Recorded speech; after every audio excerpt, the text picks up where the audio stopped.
be like right at the last second.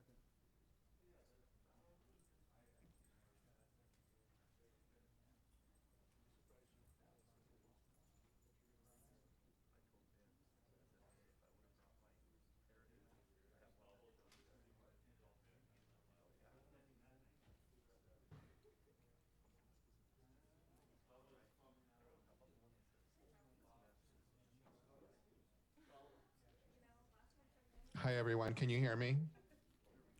Hi, Roland, we can. Can you hear us? Yes, thank you. Thank you.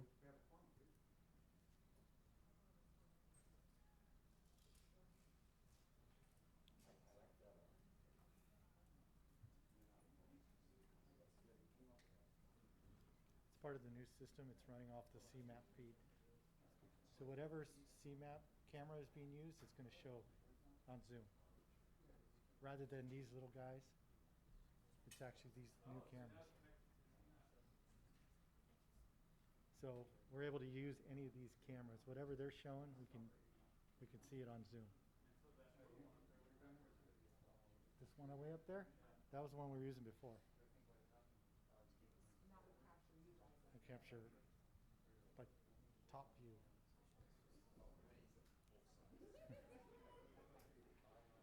So you'll see.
Recording in progress.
Okay, this time we're going to call to order the special meeting of August 9th, 2021.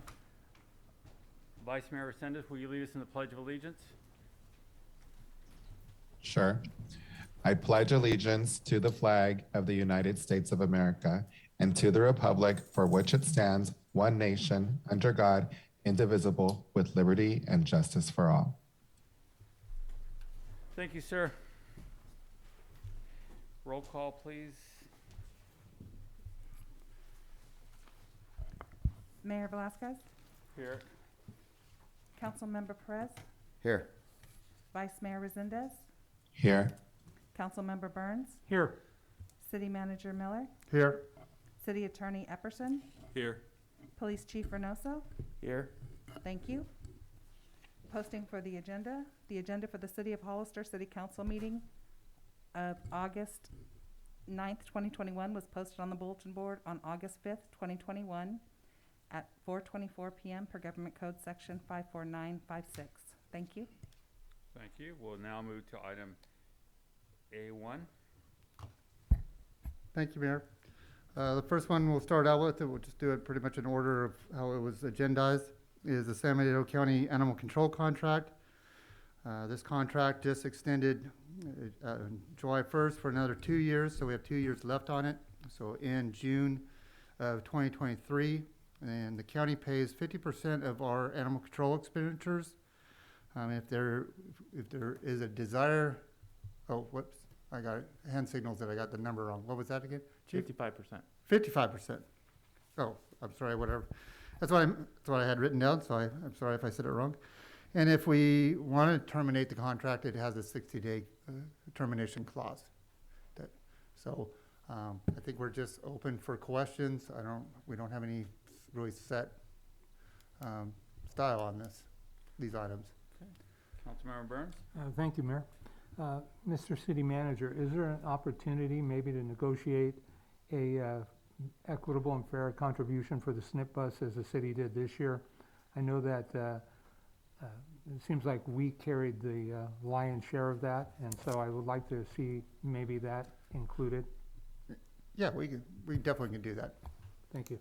That's all I have, Mayor. Thank Mr. Mayor, if I may. You go ahead, sir.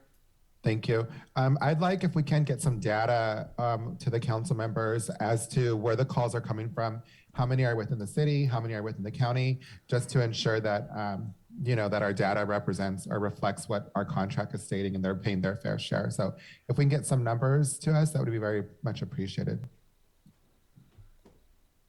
Any other questions? Just go back to SNP bus. I know the conversation for a while was if the county was not going to contribute, then the funds would go for residents of the city. Correct. Is that?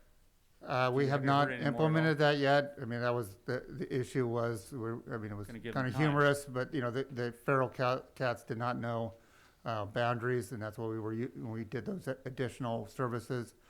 But we'll push with the county on this one. Yeah, it's such an important program, and Correct. it's a good deal for everyone. Correct. So, okay, no other questions? Do we have any public comments on this? I have no speakers, Mr. Mayor. Okay, we'll move to the second one. I'll let you go through them, Mr. Manager. No problem. So the next one is the county, San Benito County contract for the housing coordinator. There is no number of days or years associated with this one, but currently the county pays 50% of the expenditures, and the termination clause on that contract is 90 days. And that person has been 50% with us for housing related items, and then 50% with the county, but the person is a city employee and is controlled by us. So that's all I have on that one. Clarification, city, but county reimbursed County reimburses so much us, of it. correct. Okay, any questions from council? you. Mayor Velasquez. Go ahead, Mr. Burns. Thank you, sir. Mr. City Manager, of the 50% that is reimbursed by the county, is that a total comp reimbursement for Benny's as well? Correct. Thank you.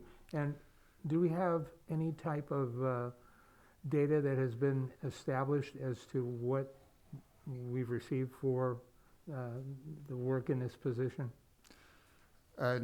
No, but because when the employee works for the county, they're doing county projects, and then when they're working for us, they're doing the city projects. So there's not really any shared projects. So I'm not sure which data we would have. So then, when they're working with us, do they track their time and the results of what their actions are? Can we that- quantify what they do for the 50% of the time they work for the city? Correct, yeah. I mean, we do have our timekeeping that we do, so we have that. And then I do know, because the person monitors or housing grants or loans that we've done, that there are items that they have to do as part of our single audit for our federal programs that they have to do. So I mean, I do know of the items that they're working on, but Abraham is that person's supervisor if you had some additional questions. Thank you. What is their total comp for this employee per year? So I don't have that off the top of my head, but I can get that for you. I would appreciate that. The purpose for my question is I'm wondering if we wouldn't just simply benefit more by having a full-time employee sole sourcing the city of Hollister. I mean, we have serious needs, Correct. and I would rather move in that direction if the council supported that thought. So those are my comments and questions. Thank you, Mr. City Manager. Thank you, Mayor. Thank you, sir. Mayor Velasquez, if I may. Go ahead, sir. Thank you. I 100% wholeheartedly agree with you, Councilmember Burns.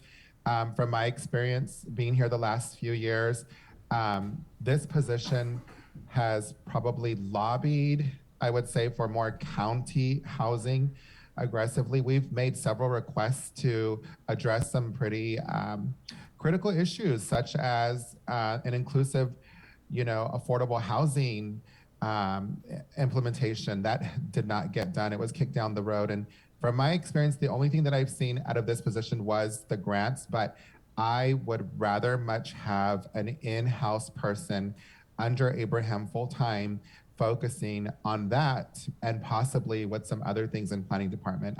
This just is not a good contract, and it hasn't worked out for us. And if the county feels differently, then they can take on the contract. So I 100% agree with you, and I support terminating this contract and hiring a full-time person within for planning department to do this job. Okay. Thank you, sir.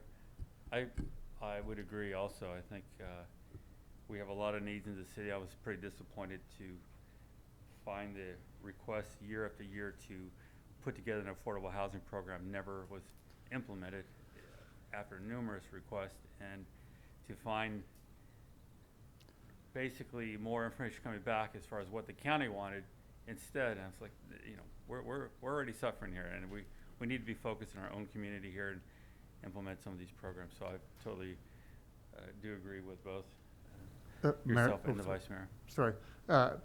Based on the contract, the position was supposed to pay between $57,500 to almost $70,000 for salary.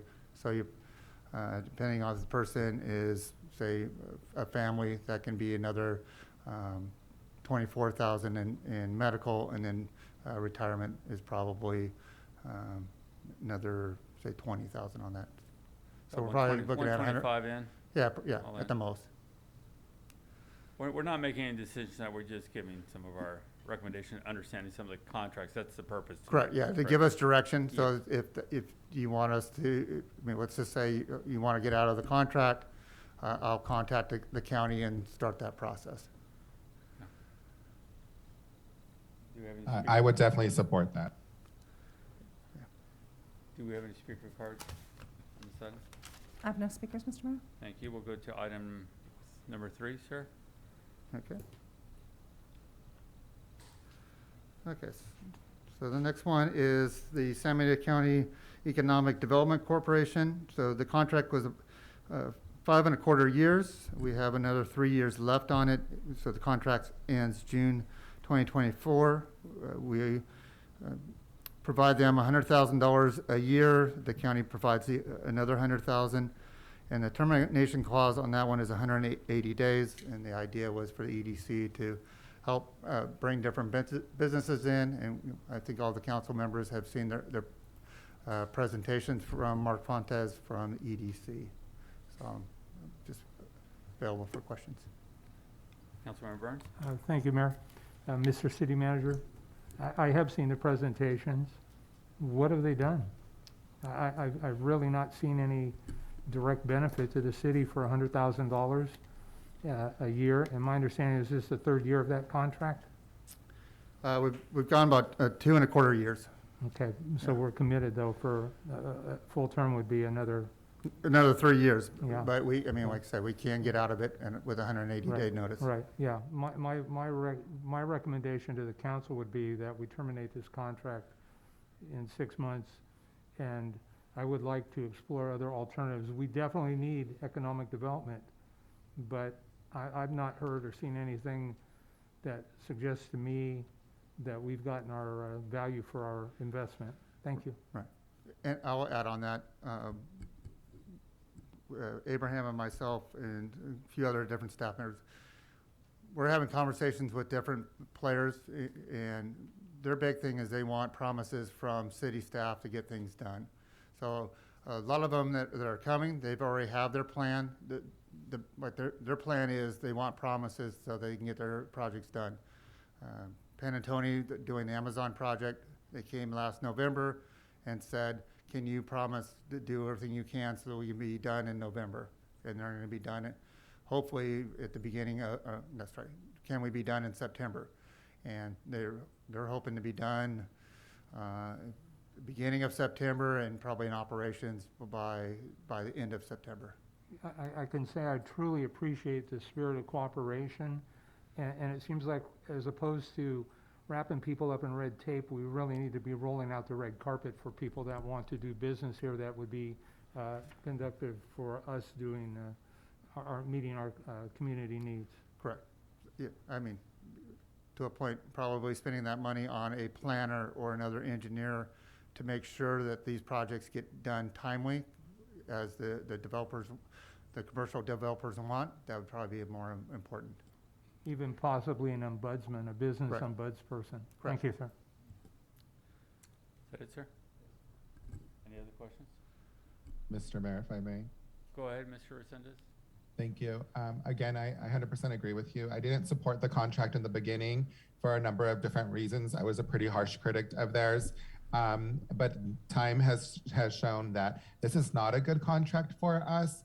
I think this is a field that requires some type of specialist or a specialty to really go out there, to really advocate strongly, and to show us the businesses that they brought in to help generate revenue that are a good fit for our community. And I know that our staff is very accommodating, and they do a fantastic job. The Amazon deal was just one thing that they got done, but I think we can do more. So again, I'm open to suggestions. I would like to cut this contract if we can, and we can either contract with a specialist that does this, or we can hire internally somebody that's gonna solely focus on EDC, because this is critical and it's gonna do so much for our city if we get the right people on board. Thank you. Thank you, sir. Again, I agree. I did not support this originally. Had my concerns, and it's time to cut this contract, move forward, whether it be someone in-house, as was mentioned here, to process some of these applications much sooner than some of them were processed, but also I think the biggest part is the commitment. A business wants to come in, they want to be speaking to the city.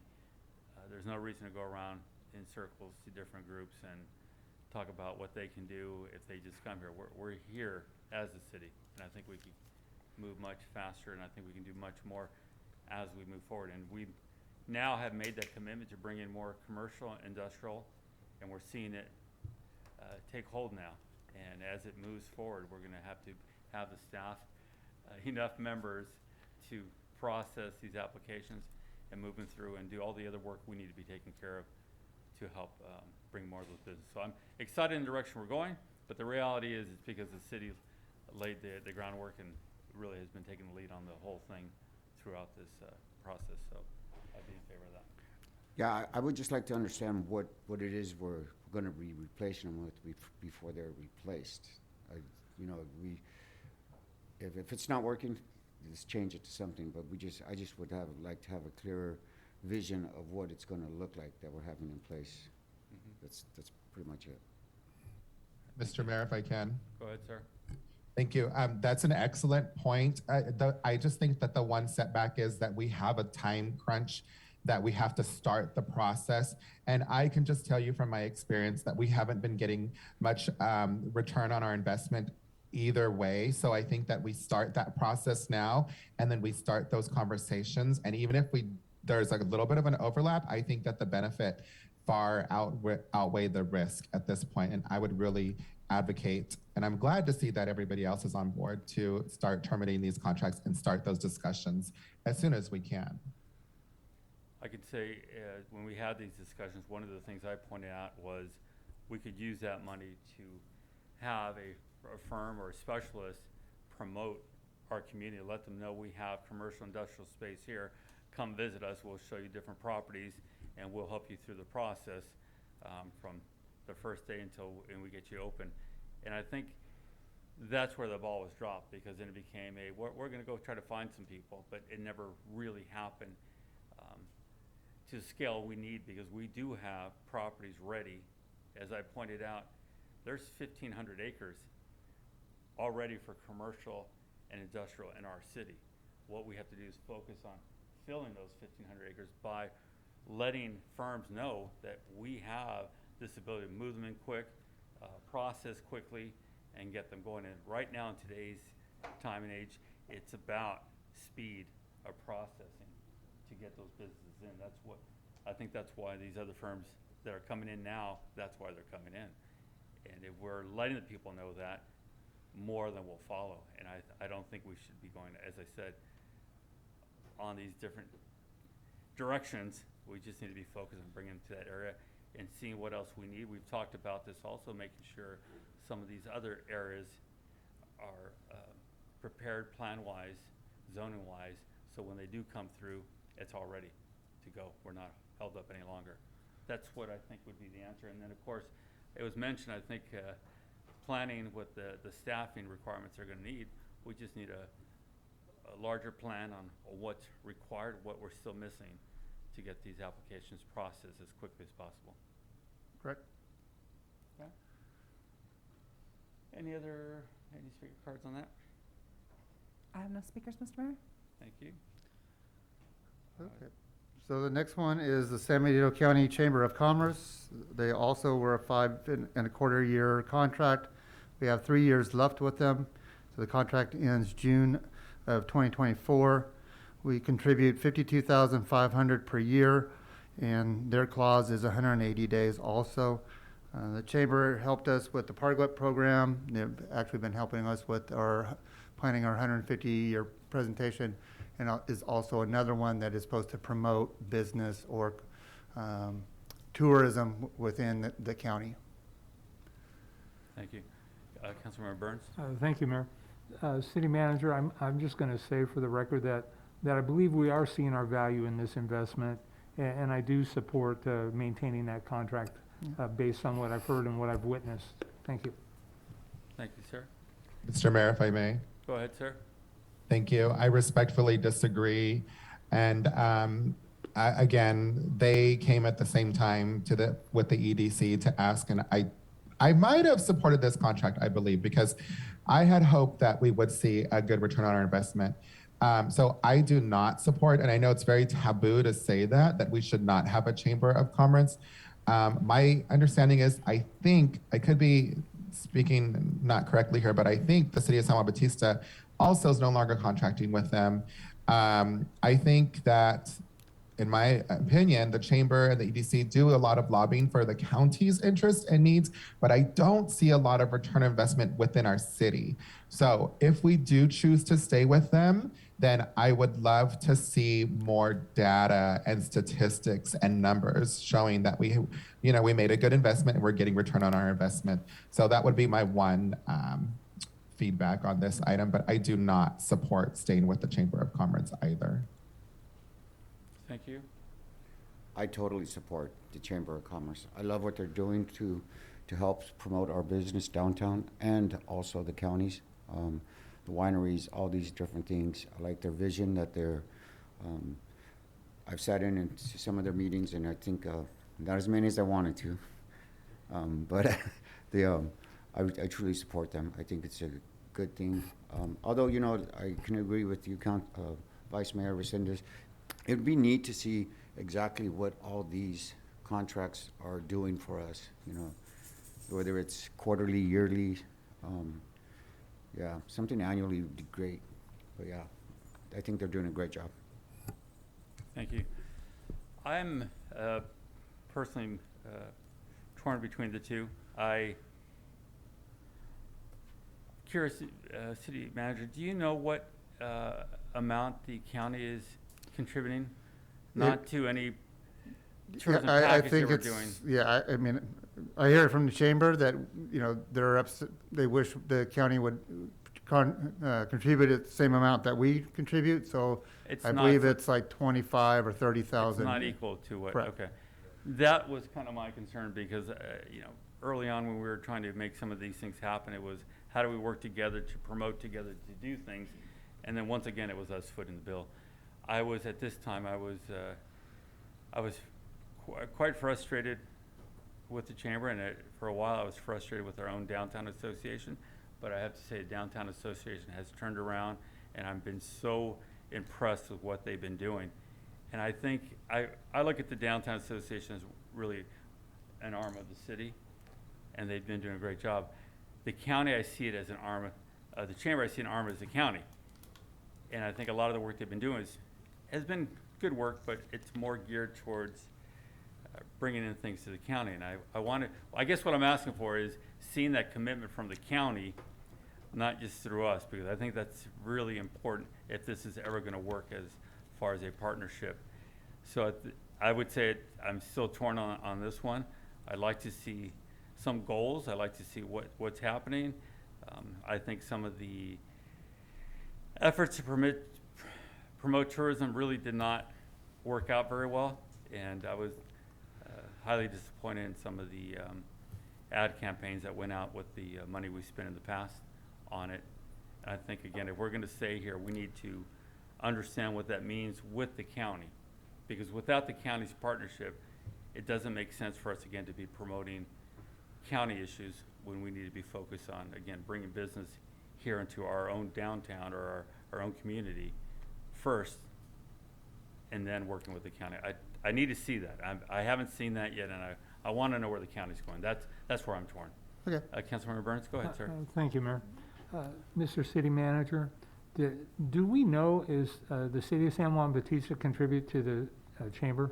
Yeah, my understanding is they do not contribute at this time. The chamber has been trying to get them to contribute, but for some reason they are not contributing. Thank you. And did I hear you say that the city contributes about twice as much as the county? I believe so. Well, I guess I would change my perspective to a certain degree. I agree with both the mayor and vice mayor. But if we're paying 2/3 of the money that is contributed, maybe we should get 2/3 of the benefit of their commitment. And maybe, do we have a MOU with them that clearly defines what specifically the expectations are or frames that? Yeah, I don't believe the MOU speaks from the county's perspective. I'm not a chamber expert, but I believe some of their other funding sources is from their membership also and sponsors.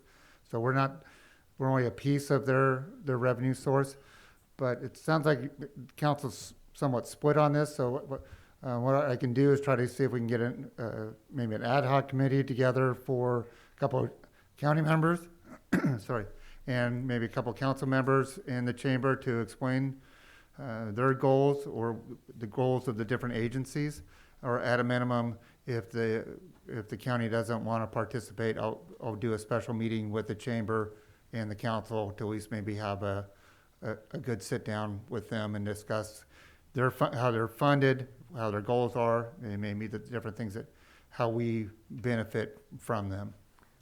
I appreciate that. I just want to say, I'm frustrated by the fact that we seem to always pay the lion's share of things. And if we're gonna pay for it, then it would be good to have some clearly defined expectations framed, so that there are performance measures and metrics that could be established to see. Because again, we've got another 3 years to go on this, correct? Correct. So I think that would be good, and I look forward to hearing what comes of that. Thank you, sir. No problem. Any other questions, comments? Any speakers on this? Thank you. Okay, Mayor, the next one is the Hollister Downtown Association. We have a 5-year contract with them, and we have one more year left on it, so it expires June of 2022.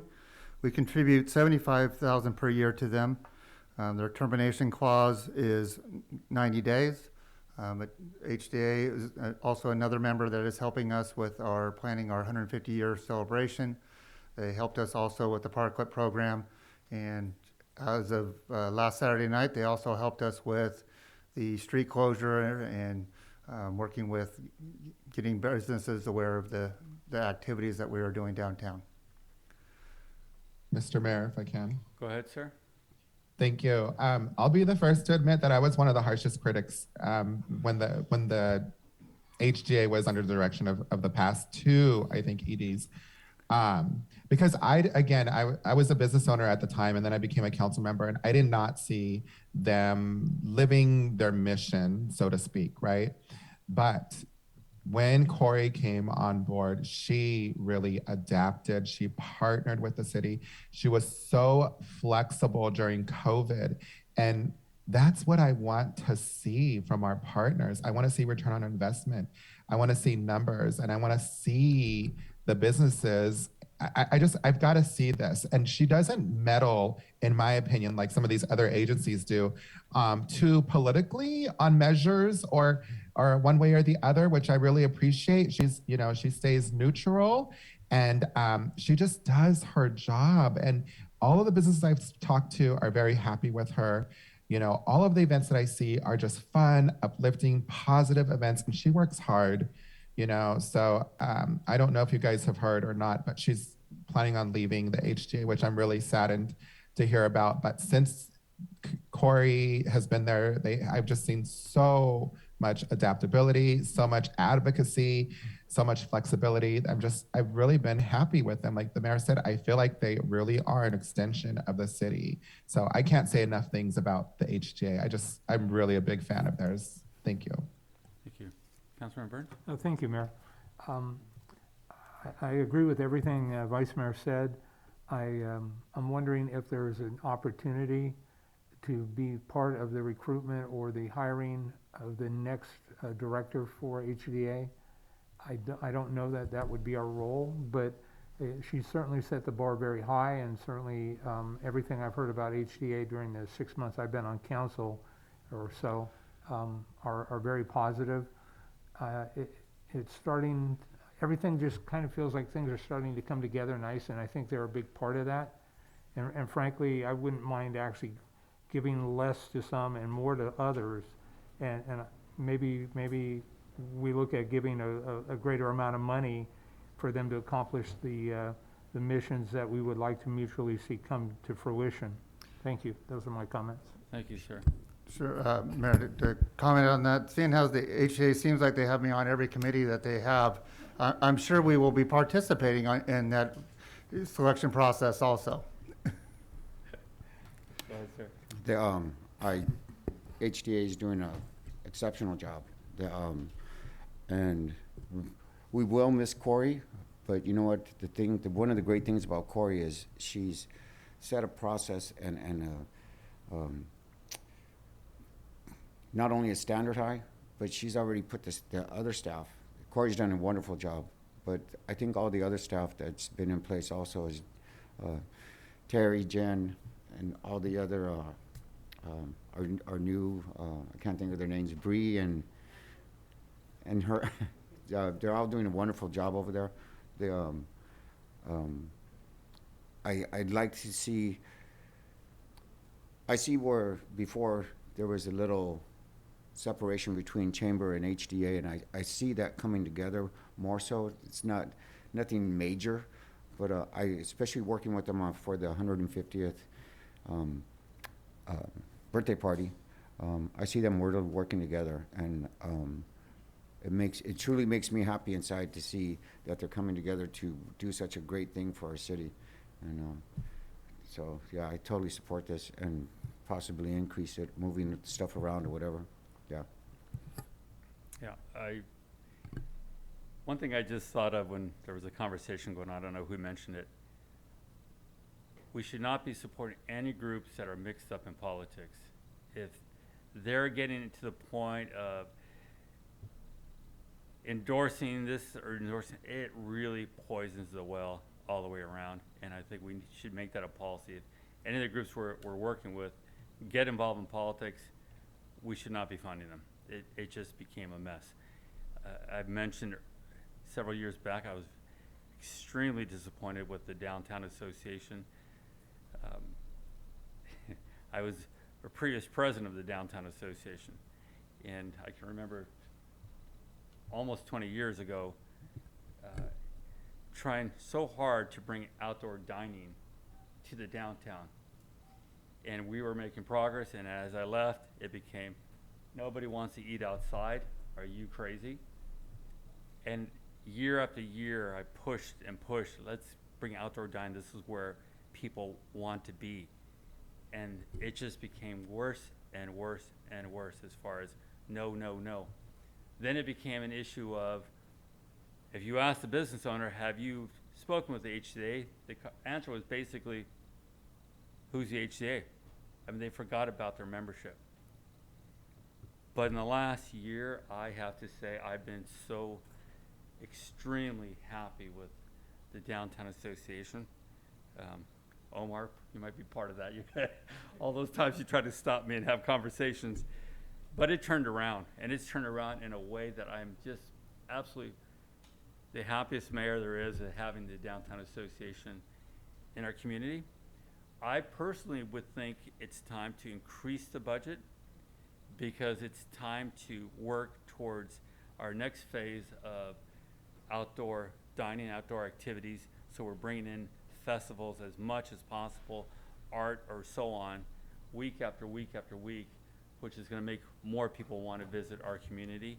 And again, positive events. And I think we're going to need that help to make that happen. And, Mayor, I will echo it. We just had our department head meeting just a couple hours ago, and that was staff's request. Can we get help from outside agencies like HDA? This is the first time they're hearing about, HDA's hearing about the request. But we do need, like when we do our Saturday closures, staff is, I mean, that's an additional item that they have not kind of programmed into their schedules yet. So yeah, we do need that additional help, so. And I have to say again, no one can claim this outdoor dining has not been a major success for us. And you might not know this, but other communities are trying to follow what we're doing and asking how we did it. And I just say over and over, because we've been talking about it for 20 years. So we had all the ideas ready. But we're gonna need that lead person that can help us through it. That partnership that just happened this weekend with the rec department and HDA, again, shows what we can do. They are constantly meeting with businesses here in downtown. And the sense I get from most businesses are they're extremely happy right now in our downtown. So I think this is a conversation we need to have, a deeper conversation, figure out how we could give them the support they're gonna need to bring in those events. If not on a monthly basis, on a weekly basis, that's the goal, right? So let's see what we can do. And again, thank you, HDA. And I'm so pleased to be so wrong the past. So let me just put it that way. Full supporter now. Go HDA. Actually, if I made the, because I walk through downtown and I like talking to the business owners also. And one thing I find is that they are all informed about what's going on. And that is huge because that gives them an opportunity to participate and to make it that much better of bringing people downtown to get people out of the house and also to just for Hollister to be Hollister. It's friendly and fun. And yeah, so great job. Mr. Mayor. Go ahead, sir. Thank you. So what I'm hearing, and I completely agree, is that we do need to revisit the contract, but we need to revisit it to possibly increase the amount of money that we're giving to them. And hopefully if the board's willing to, and if the staff's willing to take on some more responsibility and to help us even more. Again, I think I echo what my colleagues are saying, that they've proven to be a vital partner to us, and I 100% support them, and I'm appreciative of what they've done for us, especially this past year. Thank you. Okay. Thank you. Do we have any speakers on this? I have someone logged in, but her hand is not raised, so I Okay. have no speakers on this item. Thank you.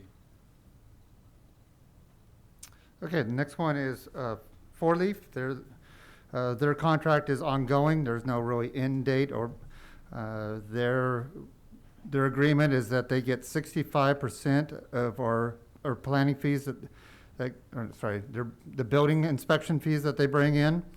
There's a 10-day clause. I will say, based on what council gave me direction during the fee discussion, to go back and talk to Four Leaf.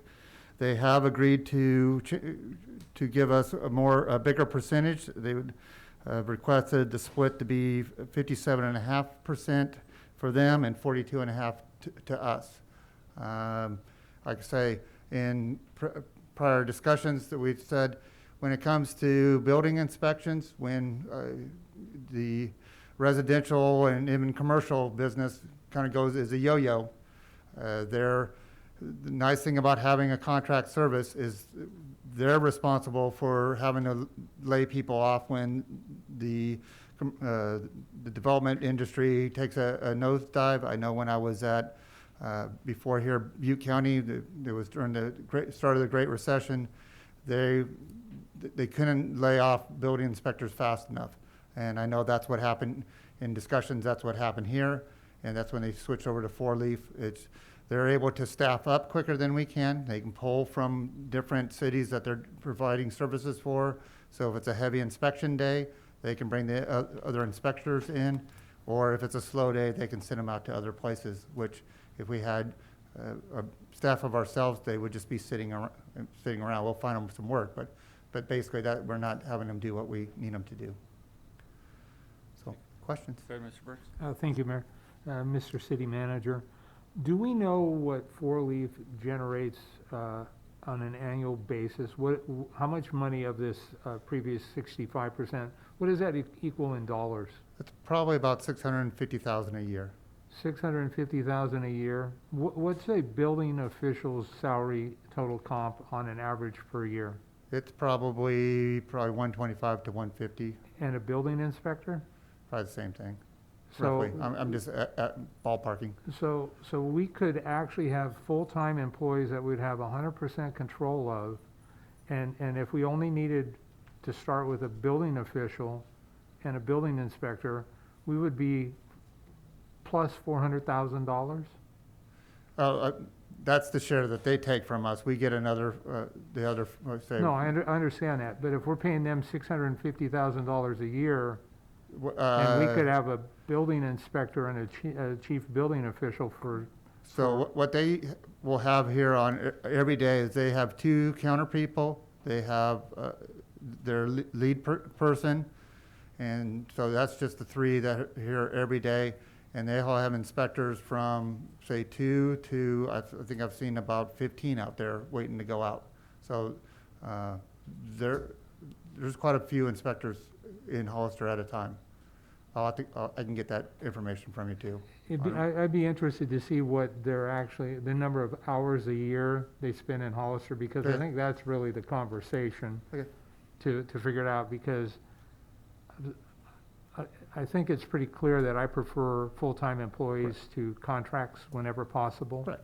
And so it'd be helpful for me to understand, but I'm not sold on Four Leaf, and it's got nothing to do with them or their quality or their service. It's got everything to do with $650,000 a year is a lot of bucks. And if we could have full-time employees, I would much prefer that. Thank you. Those are my comments for now, and I look forward to additional information being provided. Thank you. Mr. Mayor, if I may. Go ahead, sir. Thank you. Yeah, I support your position, Councilmember Burns, I think, but it's important if we're going to really look at that we need to make sure that we're comparing apples to apples, oranges to oranges, so to speak. I don't know if one, I think you said administrator, and then one person under him is enough to cover the amount of work that was done within that past year. So I think we really need some more information to get a good look at that and to make that that decision, right? How many people were actually servicing us, and then how much calls did we get? So I think that we need to, in order to make a more informed decision, then we should probably look at the data a little bit better. But I'm definitely open to that. And again, I've got nothing against Ford Leaf. I'm just simply exploring options to advocate for the interests of our citizens. Yeah, what I'll do is I'll get the number of hours per year. Also, we'll go back and see the revenue over, say, the last 10 years or something like that, so that we have an idea of the volatility of using them. Perfect. As it relates to the number of hours per year, I think it'd be very helpful to know how much counter time for a permit tech, how many hours a year are we actually using a building official, and then building inspectors, whether it be a standard building inspector, as in a residential or a combination, or I think that would just be helpful. My sense is a lot of the inspections are going through these new subdivisions. Correct. And, I'm encouraged by the fact that we were able to knock them off to 65%, but, again, I'm thinking bigger is better for us. And so, I don't know how open they are to the conversation. The other thing is, I'd also like to maybe explore other companies that provide similar services, because they are by no means the only one out there. And maybe we find that there are better deals to be had with, same level of service. I'd also like to know what their turnaround time is for a permit request to the time that they actually come rolling in. Thank you. Thank you. I think I'm going to have to disagree with you guys on this one. I understand where you're going with it, and I think if we had the consistency, I would agree with you. I've watched Four Leaf, and I think there was there another firm for a little while? They were a different name. I'm sorry, that was almost 10 years ago. I've spent a lot of time in building departments throughout the Bay Area, and what I've noticed about Four Leaf and some of these other companies now is their level of expertise. Sometimes a project can get pretty complicated, and you're going to need some different people on staff that can understand some of those different plans. I've found them to be pretty good, not perfect, and I'm going to say up front, not perfect. I would think if you're going to be trying to do this, if we're going to try to do this on our own, you're looking at a staff of 6 to 7, probably 8 in reality, to make it work. From what I've seen and what I see out there in different cities, and that makes it tough, because once it comes down, it's a hard thing to keep people working, and the last thing we ever want to do is lay people off. I never want to do that. We went through that those first couple years being here that I was here, and it was the worst thing you can go through, especially because it was a lot of bad planning, not understanding the dynamics of an economy and what happens if you don't prepare for it and understand the ups and downs. I think they've done a good job, and I'm not opposed to, by the way, making sure we're bidding that out and again the best we can. But I think what sold me on a few of these were when there was a complex issue, they had staff in other offices that they were able to get those answers, and where I know if we didn't, we would not be able to do it. And I lean more towards some of these, and you're seeing this happen throughout different cities. I run into Four Leaf in different cities all over the place now, and it's like, wow, you guys have really grown. So I know they have a bigger department somewhere that can handle some of these engineering questions. So Yeah, and I would have to verify, but they're also saying that they're actually there's not any really competition for them, because people are they're going away from this type of business, or they're getting bought up by the bigger corporations. So. And they, dealing with the state again with the code changes constant, and you were part of weren't you a code enforcer or not on the department back then? Yeah, so you understand. It's the law, the codes are changing so fast now, they're getting so complicated. It's it's getting tough to keep up with all the changes that are being required out there. And for good reason. You know, not everything I agree with what the state does on some of these codes, but we see things that really start to make sense down the road. So that's where I sit on this. But we should have conversation, and I would agree with that. Okay. Do we have any speakers? I have no speakers, Mr. Mayor. Okay, real quick, I'll run through the next three, kind of like what their contract is, but staff was gonna recommend that the next three actually be brought to the ad hoc committee to discuss, but they're pretty much all in sync. They're a 6-year contract with plus 3-year extensions are allowed, so we're about 4.5 years left on the contract. It ends December of 2025. Currently from the county, we get approximately $2 million a year, plus there's a 3% CPI increase. San Juan Bautista, they are about $242,000 with a 3% increase. And then we actually pay San Juan Bautista for the lease of their station at about $41,000 a year. And it's a 270-day termination with that one. So we'll be talking about this through the ad hoc or what? That is staff's recommendation, is to start with the ad hoc committee and have them discuss everything, because pretty much it all goes, you would say we keep the contract or we get rid of the contract. It all depends on what we do with fire. So I think that's where it kind of needs to go in the hands of the ad hoc committee to discuss where we're going Go ahead, with Mr. fire. Thank you, Mayor. City Manager, I agree with the direction to take it to the ad hoc committee. I do have one question. Sure. In regards to the lease for $41,000 a year for the fire station in San Juan Bautista. And again, I'd much rather look for a piece of property to buy, to build a state-of-the-art fire station at, or, you know, buy this property, negotiate a deal to own the building versus $41K. It seems like, you know, over a period of time, that's a lot of money that you could eventually build something that would be state-of-the-art, I think. Thank you.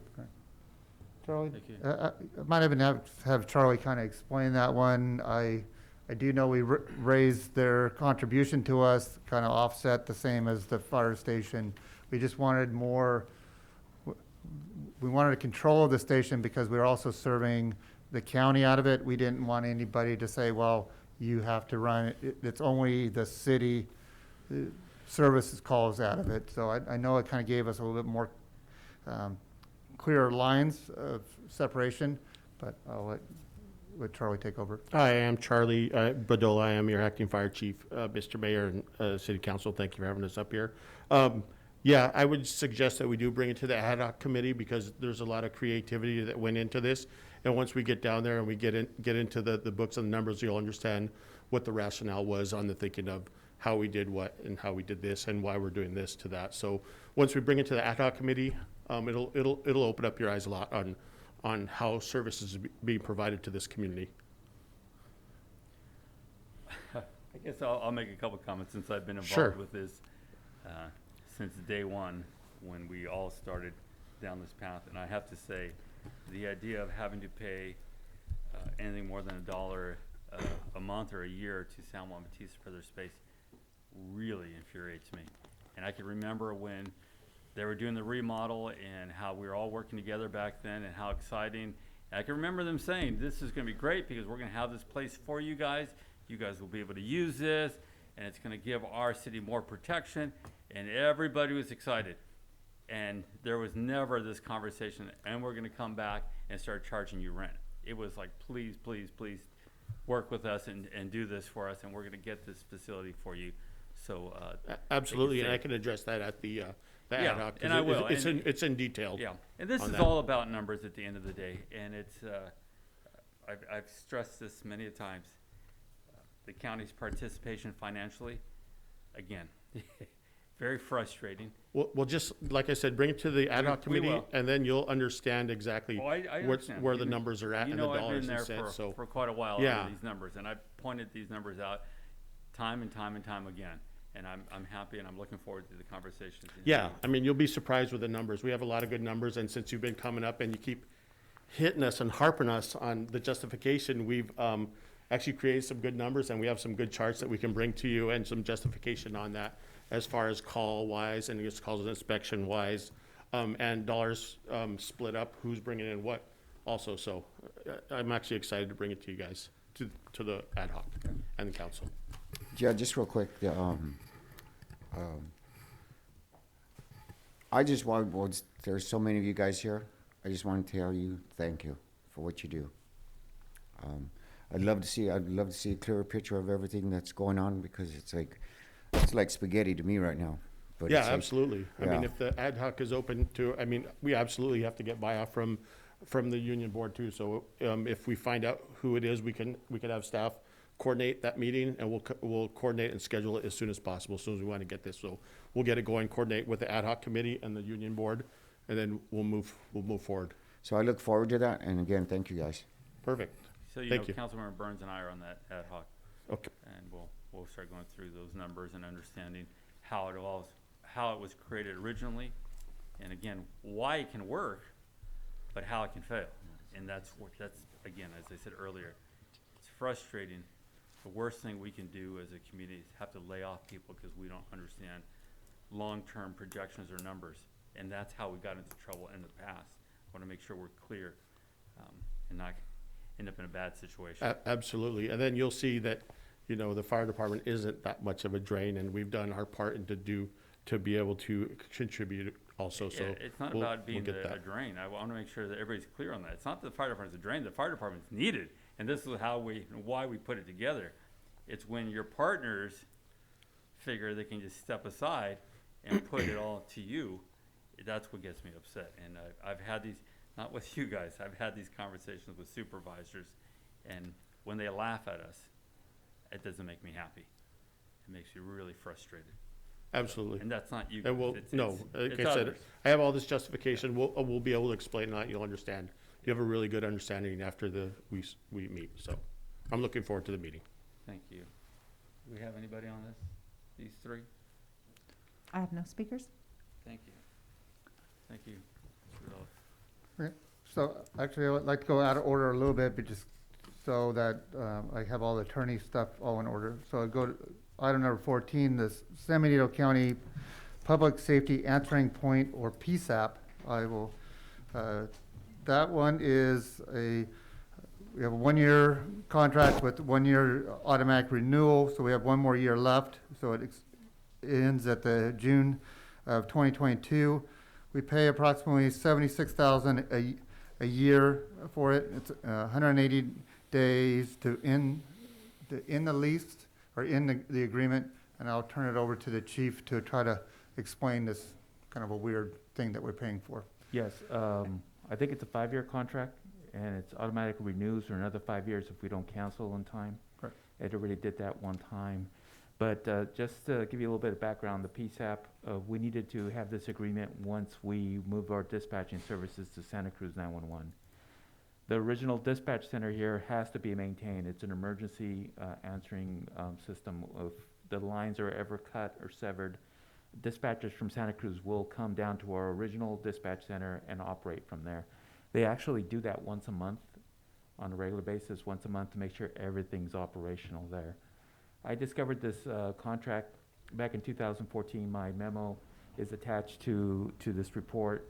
And in it, I pointed out several areas where I thought that the contract was not equitable for the city. And among them was the fact that we were paying for a percentage of, well, first of all, we were paying 65% of everything, and that's based on the previous contract with the county. We were roughly 65% of the radio traffic in our old dispatch center. So we used to pay 65% of the cost, of all the costs. And that was one of the issues that we had with our costs for dispatching going up about 200% within 10 years. and one of the things that led us to go to Santa Cruz at the time. But in this contract, they have several items and cost items like T1 lines, repeater services, equipment that we had to pay 65% of the cost. And I pointed out in the memo, that made sense when we were paying for dispatchers that were working harder for us versus the county. But what we were dealing with was machinery that was on or off. And the county sheriff's office needed that machine on just like we did, so that the more equitable thing would be to 50%. And in addition to that, they had staff that were supposed to be there, and we were paying 65% of that person's staff, the cost of having that person. The county advised us that Santa Cruz 911 wanted a person there, and that's why the cost of that person was there. When we met with Santa Cruz 911, they said they never wanted anyone there. As a matter of fact, they would like it for the doors to remain locked and nobody to go in there at all. Similar to their PSAP in Watsonville, where even though it's at the police department, they're the only ones with the key. They reported that they've gone in there several times and finding things out of place, and they would prefer nobody to be in there. So in my memo, I addressed that, and we've been paying, up until that point, we were paying 65% of a cost of an individual that was supposed to be there. In our initial negotiations, they admitted that they had never hired anyone for that purpose, but they were still charging the city that fee. In addition to that, they were charging us janitorial fees for that room when, as you recall, the Santa Cruz dispatchers were there only one day out of the month and only for a few hours. And they advised they didn't need anybody to go in there and clean because they would take any trash that they took in there themselves. We were paying for stationery, paper, over $1,000 a year for stationery, and Santa Cruz 911 said, we bring our own stationery. So all of these things, suffice to say, they were charging us $70,000, and according to our analysis, we should have only been paying about $25,000. The issue was brought up, and off and on over the years, they have met with us to try to discuss this, to get a more equitable contract. But when we get close, then the meetings stop, and it just keeps getting pushed back. In 2019, I think it was, we received simply a new invoice. And the new invoice said that we went again and analyzed the costs, and the costs are actually $90,000 a year, but we'll take your recommendation and only charge you 50% of that, so they want $45,000 instead of the $75,000 that we were paying. Throughout this whole time, we've been asking to meet together to come to a more equitable contract. And instead of meeting with us and discussing this, they came up with this proposal on their own. They included a memo, an analysis from OES, an OES report that's part of the report as well.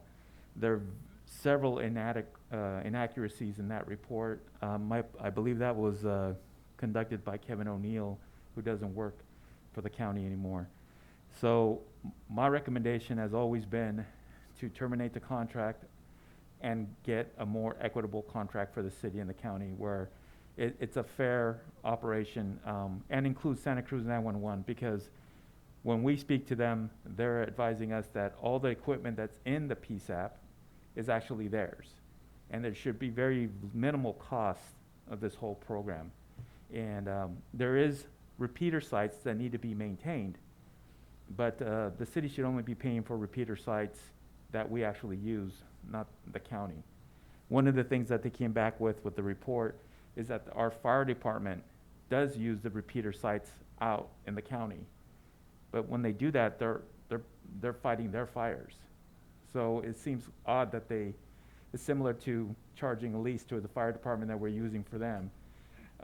The bottom line is we would like to, our staff would recommend that we terminate this contract, or at least meet together to get a more equitable contract and have those parties come together and discuss all these issues that are here. Thank you, sir. Councilmember Burns. Thank you, Mayor. Chief, what would it take to create our own communication center? I know a number of years ago, there was one over in the county building, and I think it was a shared facility. But, and I know we're a small police department, but I come from a small police department that originally dispatched out of County Communications, Santa Clara County. Ultimately, at the time, Chief Todd, as I recall, pushed forward to have a communication center established for the town of Los Gatos.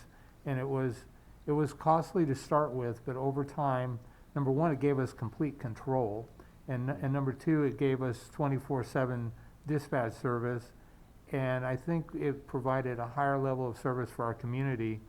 And I would be really interested in seeing some sort of a study to see if it's something to phase into feasibly. Again, it sounds to me like we're being taken unfair advantage of. And if people know that we have options, then they're more inclined to want to play ball with us. But I wouldn't ask for the study to be done simply for leverage. I would like to really know, because we're going to continue to grow, and our needs are going to continue to increase. And I think that there's value to putting that out there, maybe in your complex or your facility, if it was possible, to meet our needs. And knowing that it's a 24-hour service, there may be other options available during the quiet times for that staff to do other things as well. And so I would like to see that. I know that's probably a mountain of work, but I presume there's probably some templates out there that could serve us. And so thank you, Chief. Thank you, Mayor. Those are my thoughts and comments. A quick question for clarification. Do you mean like for 911 calls? Yes, for 911. Mr. Mayor, Councilmember Burns, we've actually been thinking about that, thinking ahead on that. It's one of the things I was going to bring up when Mayor advised that we report to you on a more regular basis. Having our own dispatch center would bring a tremendous amount of benefits to our services to our community. For instance, the downtown cameras that we have right now, many agencies that have cameras like that have their dispatchers with access to those cameras. So when there's a call for service in an area where there's a camera, they can turn that camera on if they don't have it on already, and guide our officers in and tell our officers what actually is going on, or what's being captured on that camera. Currently, our dispatchers in Santa Cruz don't offer that. They don't. That's not one of the services that they have agreed to. Having a dispatch center and our PD would mean it would become a 24-hour facility. So even at night, if somebody goes to the facility seeking help or running away from something dangerous, our dispatchers can buzz them in and let them into our lobby until an officer can get there. Dispatching, the dispatchers at night, when it might get a little slow, they can also work on records for any arrests that were made over the night. Currently on Monday mornings, our record staff are busy trying to complete all the records, all the reports that need to be processed to go to our DA's office or wherever they need to go. Dispatchers working at night after perhaps 2 o'clock in the morning, it slows down, statistically it slows down. They can work on that, and those reports could be ready to go in the morning. There's multiple benefits, especially now with our supervisor for records, who used to be a dispatcher and operate a dispatch center. She's very helpful in showing us all the benefits of having our own dispatch center. You are correct, it would mean an increased cost initially, but you are looking at potential savings on a yearly basis moving forward. Similar to what we found when we went to Santa Cruz at the time, we did see savings of up to $200,000 a year when we went to Santa Cruz, and that's how we paid for that initial cost of moving over there. But every year our bill for Santa Cruz does seem to be going up. And so I think it is feasible. We are looking into some funding, because with your telephone lines for your cell phone and your home phone, you see that 911 tax that's included in there. That money, if we qualify, can go to pay for equipment to pay for and install the consoles that we would need for our own dispatching. So it is complicated. It would be a big decision to make, but we're looking into the feasibility so that we can come back and report to the city council to see if this is the direction you might want to go in the future. Chief, I presume we could also dispatch for our fire department, correct? We would be planning on doing that, all dispatching. We would offer dispatching for whoever wanted to partner with us. So for instance, if we went down this road and our sheriff's department wanted to partner with us, then we would be open to that as well. Perfect. Thank you, Chief. Mr. Mayor, if I may. Go ahead, Mr. Resendez. Thank you. First, I just want to thank the chief for his very candid report. I think we need that type of communication, and because we wouldn't have known all of that if you didn't point it out. So I appreciate that, number one. And then number two, it just sounds like there's a lot to unpack, but there are some alternatives, and there are some pretty equitable solutions that are being presented by the chief and thrown around. So my suggestion would be, since yourself and Councilmember Burns are going to be on the ad hoc for the fire department, I would imagine you guys would get started on that right away. Then I would request that you appoint myself and Councilmember Perez to partner with the PD to look at some, to unpack this in a timely fashion and come back with some more options for the council to consider at a different time. Thank you, sir. Chief, to do it, obviously, I think it would have to be countywide. And I remember when we looked into this early on, I think it was 2013, one of the big things that kept popping up, and I'm hoping there's new technology that can help with this, but one of the big things they were pointing out was the language issues. Santa Cruz can handle, I forgot how many languages now, and other things that we need as part of the process to be compliant. So I'm thinking now with all these years that there's other services that we can do this. Is that why you're pointing this out, that it's possible to do it again? Yes, and we've recently contracted with one of these services for language lines. I think I signed the first bill this last go around. I think it was $9 for the whole month. Any language, if we encounter anyone that speaks any language that we don't, or our translators don't know that language, we could do it through a phone call. We could do it through a computer, or we could do it through an app on a phone, and it's instantaneous. We make a phone call, we advise them who we are, we have a contract with them, and what language they want to talk, and the person can communicate through the translators, through the phone, and we can get all that information. It's the same service that Santa Cruz 911 currently uses. Okay. For anyone calling their dispatch center that can't speak with someone who knows the same language. I would say this is going to be a good conversation to be Yes. having, and Correct. very important. I know back then when I was pushing for it, it was like, there's no way this is out of our reach right now, but it's good to hear that Yes. we could possibly do it again. Yeah, Mayor, if you don't mind, for the last about 3 budgets, maybe, I'd say about last 3 budget sessions, it has been the conversation is we are now starting to reach that time when it's going to be more cost effective to bring it in-house. Santa Cruz 911 was more cost effective early on, and just the increase in costs have now just kind of flipped it. So it is, I think, at that time that we need to start looking at what the future of our 911 system is going to be. Councilmember Perez?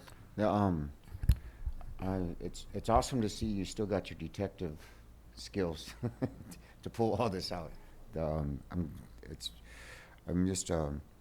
I think that'd be a great thing. I look forward to working with Vice Mayor Resendez on this also. Like the HDA and the fire department, I think you're doing an awesome job, and through the staff also, and I appreciate all you guys. Thank you. I would kind of warn that it's not on the agenda to Talk about it anymore. to assign an ad hoc committee, but I'm sure the city clerk and myself can make sure that's on a future agenda. Hint, Correct. hint. Correct. All right. I think you skipped over, you want to go back? Yeah, to we're gonna item go 10? back, start up for actually just really the rest of the groups, the different attorneys that we use. We'll start with our main one, the the Epperson Law Group, which is our city attorney, and that contract is ongoing, so there's no really any years left on it. The contract's 10,000. The base is 10,000 per month, and the termination clause is 10 days. Our city attorney does do other work for us, and as well as really the other ones. I'll just kind of hit them at the same time, just kind of a broad stroke, because they're ongoing also. LCW, or Liberty, sorry, I'm not even going to do it correctly now. Liberty, Cassidy, and Whitmore. We use acronyms too much around here. We use a specialty firm for our labor laws, and also as a recommendation from our risk pool, or actually one of our upper layer groups within our risk pool for using them. Then Best and Krieger, we use them for elections. And JRG was our old ones, and I think we used them for PD used it for, sorry, Chief, what did you use them for? It was for the badge, or for the patches? The Liberty, Cassidy, and Whitmore? No, Yeah. JRG for the, Yes.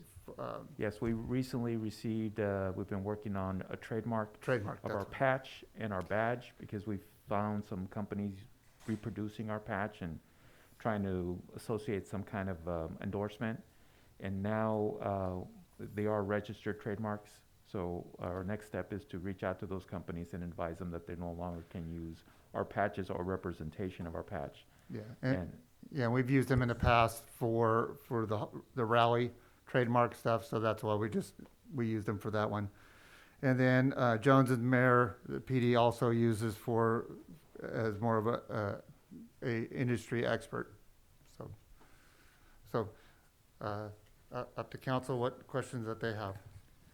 Go ahead, Mr. Burns. Thank you, Mayor.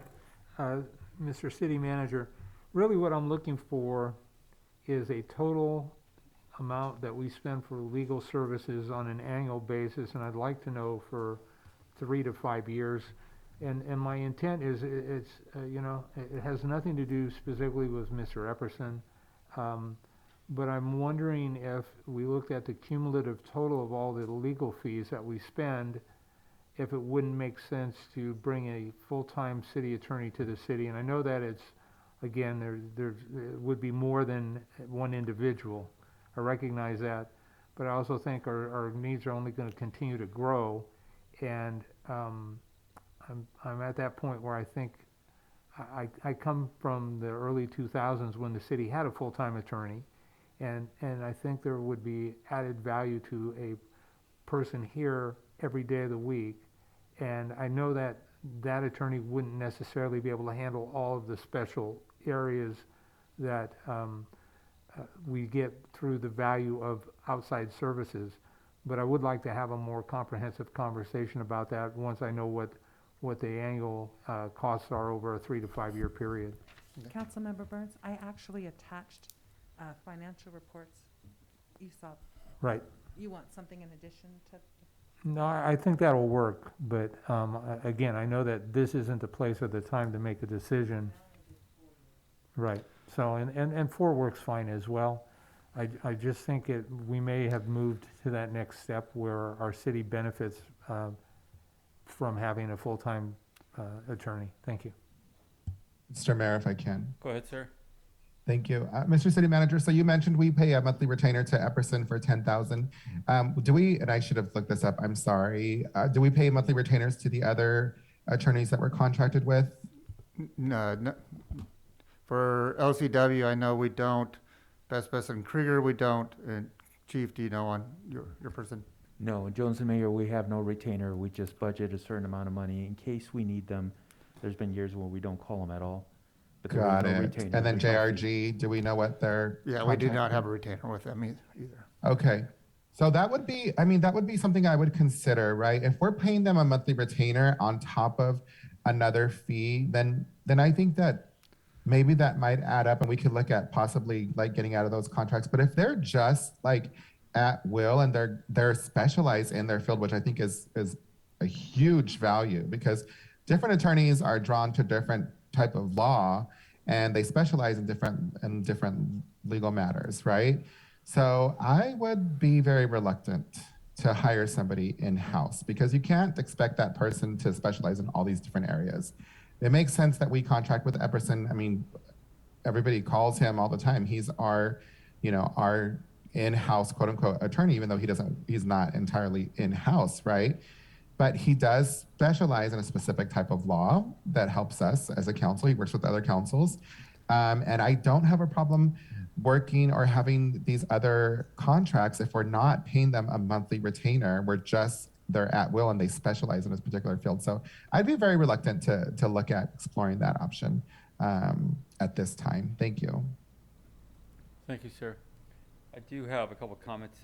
JRG, they're not doing any more work for us as far as development issues or planning or anything like that, correct? Correct, yeah. That was just for the trademark. It was, yeah, perfect. Yeah, I think I we know they had a good specialty on that. They had some information as far as trademarking. Even Hollister, there was a fight back in the day about Hollister, and they found that if it says Hollister, California, we can do it, and there's nothing the other company can do about stopping us. So I just want to make sure we're not dealing with them any development issues whatsoever, and it's one of the reasons that I think we chose to change.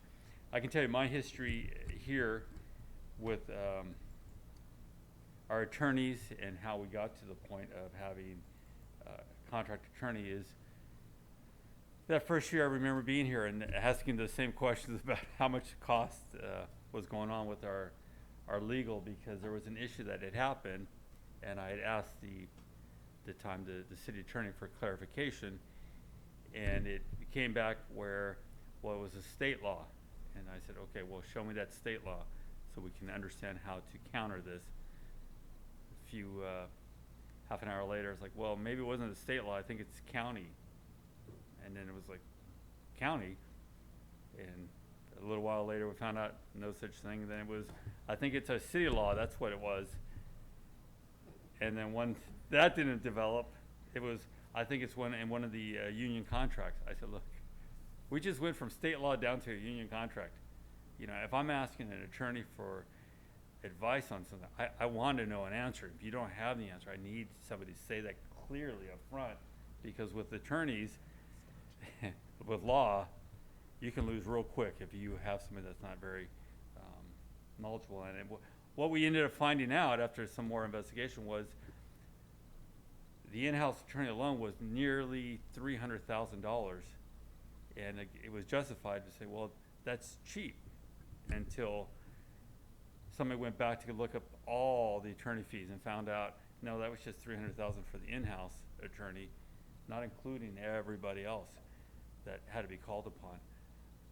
I remember that first year when we went to a contract, there was a lot of discussion, a lot of fear that we'd have problems.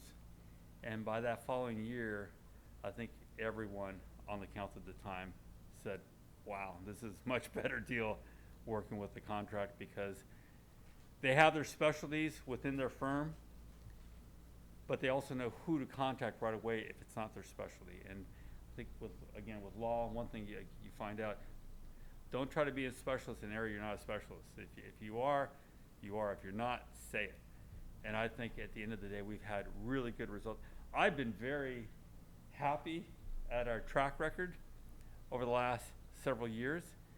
And I think sometimes people will say, especially in the public, well, you're going to be sued for this, this, and that. And then we hear from our attorneys some really sound advice at what the realities are. And we've been, I think, at the end of the day, very successful as a city. And I do appreciate not only the work that your firm's done, but what happened even with the previous firm. And we found that it's worked well. And I think one of the other things we did see in the past was when it's in-house, there's a tendency to create more work than really needs to be. People come in, oh, I got a question for you on this. I have a question for you on this. Like, whoa, these are our attorneys. Put that through the city manager, city clerk, or chief if it's something important.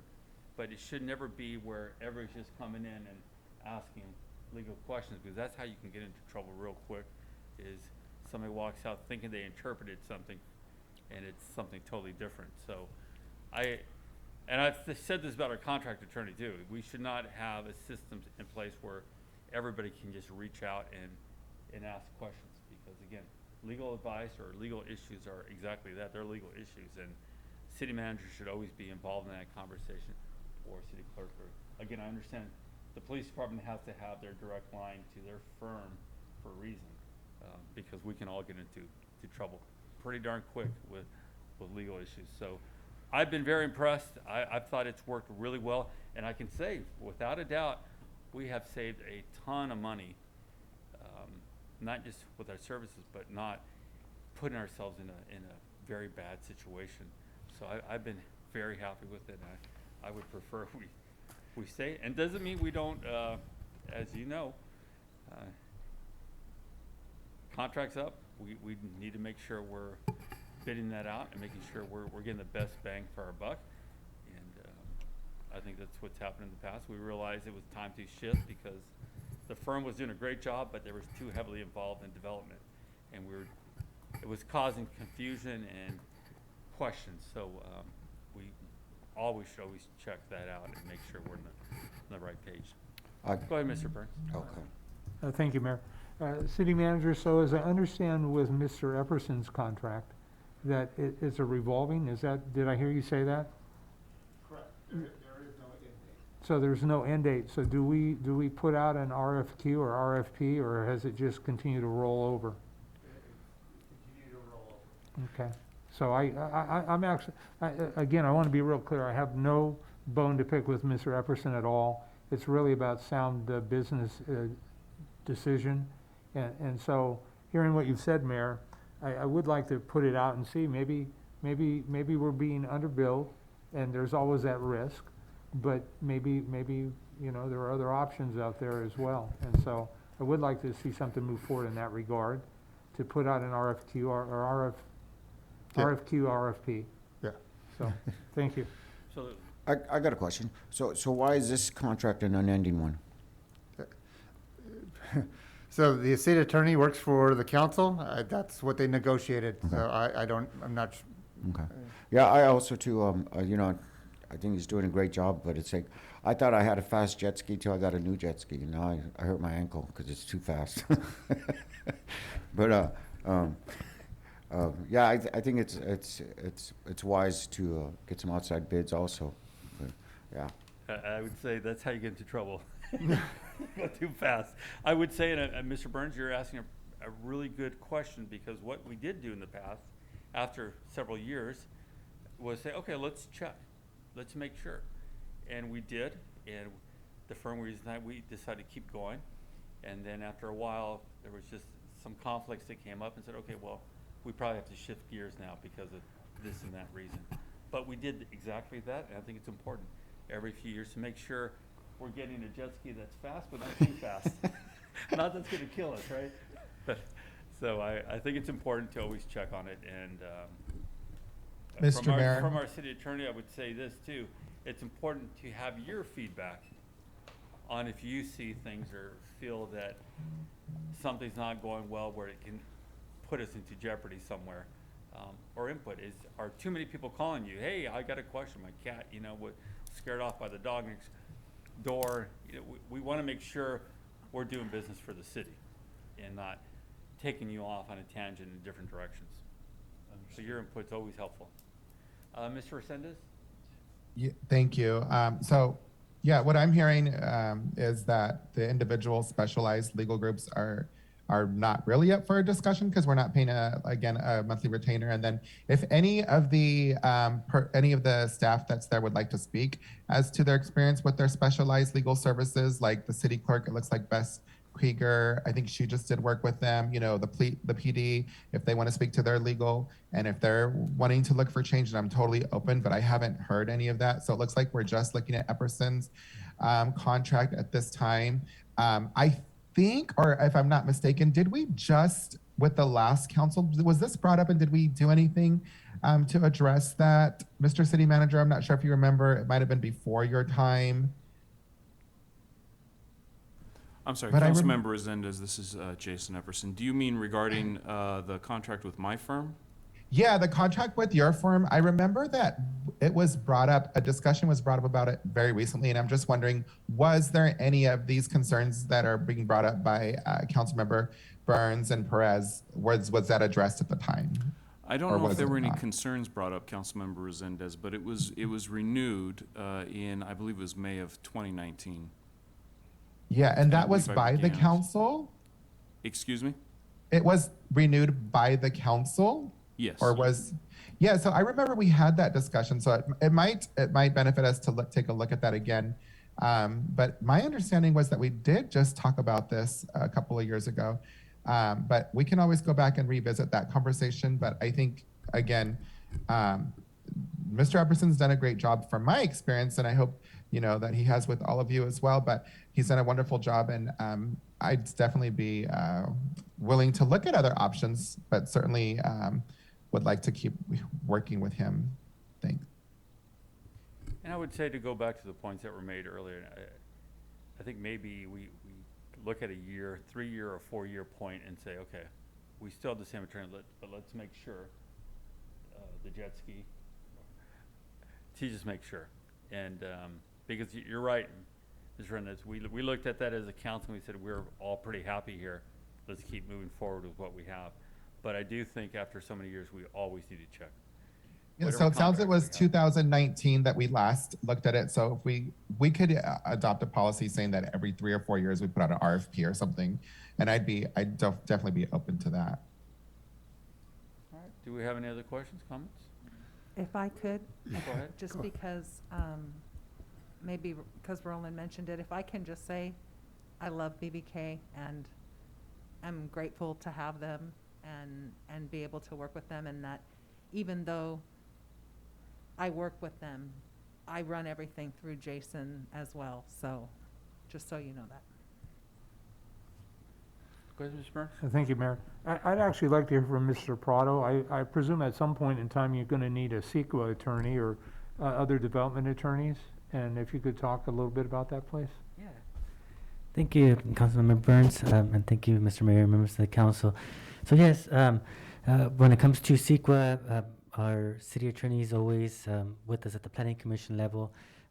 Also assists us with the public hearings in regards to findings. Every resolution should have findings when it comes to CEQA, and so we provide all that information to our city attorney for his review prior to our meetings, and then he attends our meetings as well in regards to making sure that these findings are correct and accurate before the Planning Commission's decision.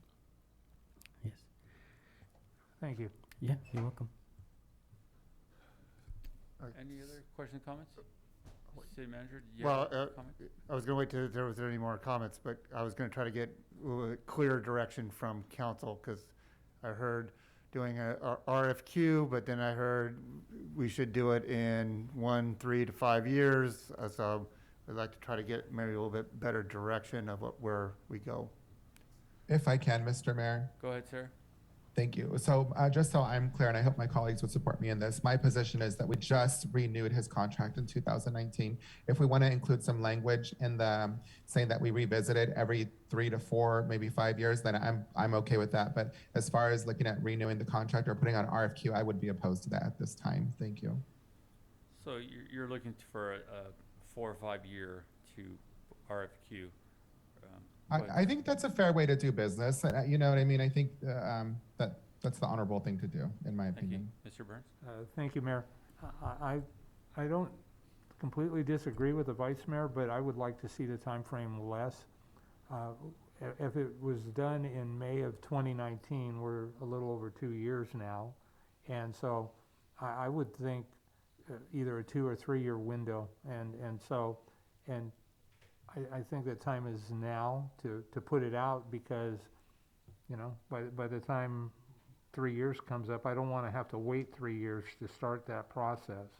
And so maybe we push something out in January of 2022, and that will give us time to move it forward.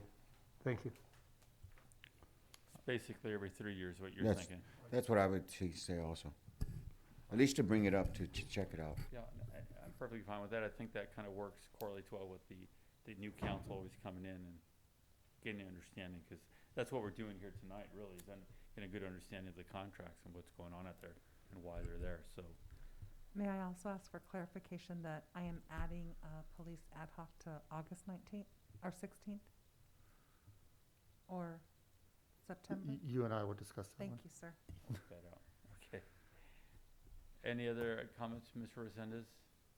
No, I'm just for a point of clarity. So Abraham, Mr. Prado said that he's not using JRG. He just uses our attorney in-house. That's correct. That's correct. Okay, then what do we use JRG for? They were doing some work for the police department Trademark. as far as Trademark. trademark. Got it, so- got it. Okay, sounds good. Thank you. Okay. Do we have any speaker card or any comments from the public?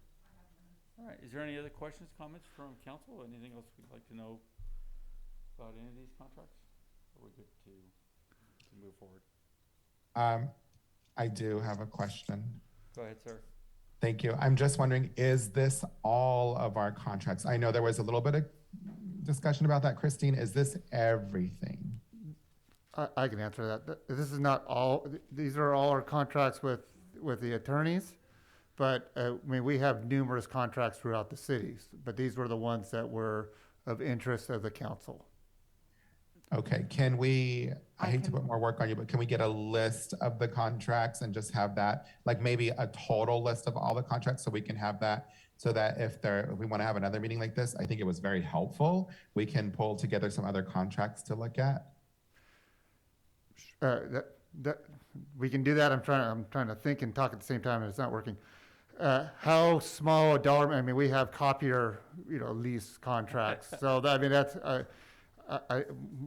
you're more looking at professional contracts. Yeah, I'm talking about the major professional ones, and it might even help to have like a cloud document to share or something, you know what I mean? Just to keep that updated and, Yeah. I don't know, I think. Maybe I shouldn't use numerous. It should be, it's not going to need a cloud-based to store. So, but yeah, we can get that to you. I think they're Okay, probably thank looking you. at some of the, again, engineering or different things Correct, going on. correct. but I can How say far this back do you want us to go?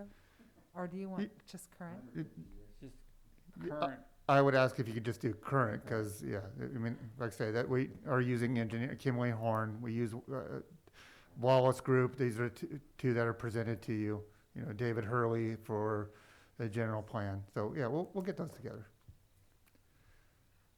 Mayor? Go ahead, sir. Thank you, sir. City manager, one that comes to mind immediately for me, again, and I know that we're 11 months away, but I would really like to better understand the rally. I'm presuming that we're going to be through COVID, but I presume that last year as well. But my understanding was it was a 5-year contract, and it's been, the next rally would be 3 of 5, but then how does that work when 1 and 2 didn't happen?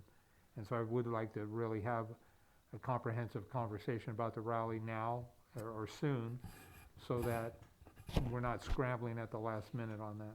Thank you. I would agree. Yeah, no, that's been our discussion after the so-called non-rally or that we had over 4th of July. And staff, we've been discussing what the rally's going to look like early, so that I don't mind trying to get the promoter here and have a good discussion about that. I think if I can, Mr. Mayor. Go ahead, sir. I think what the council member was saying is that, are we going to count the first 2 years of the contract? Or are we going to consider extending the contract? Is that a better way to put it? Mr. Burns? I'm open to those conversations, Vice Mayor. I would like to understand the contract in its totality, and I don't know that there's a clause in there to extend it just because it didn't happen, but I think that's why we need to have a broader conversation across the council.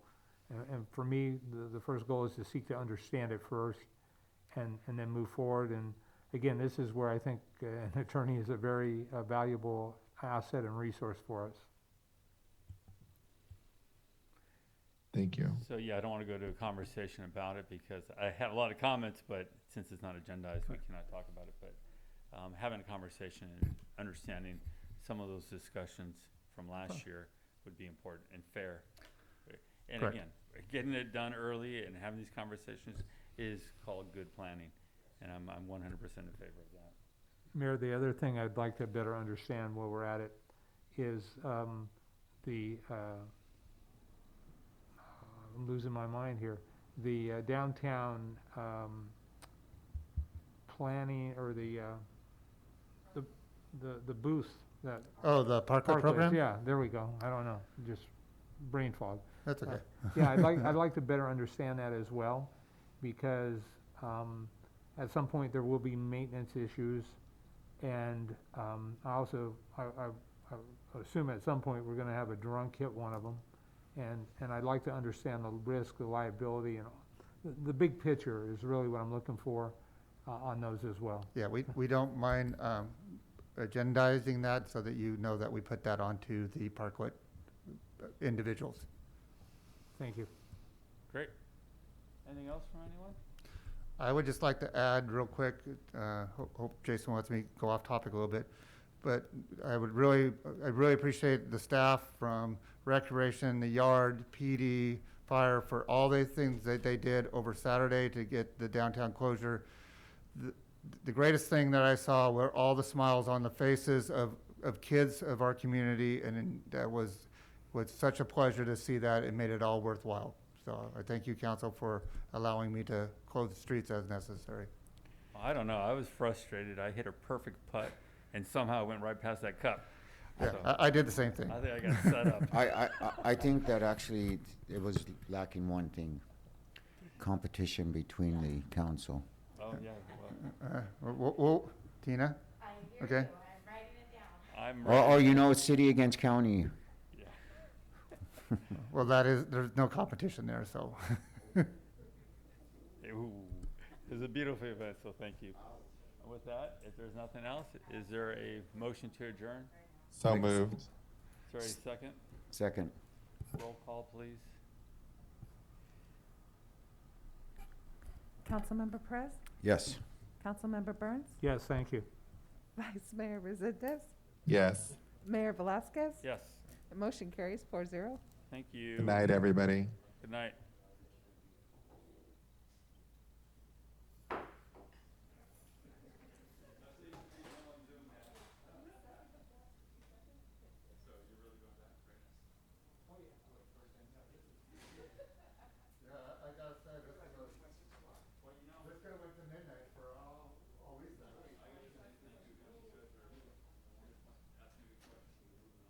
Recording stopped.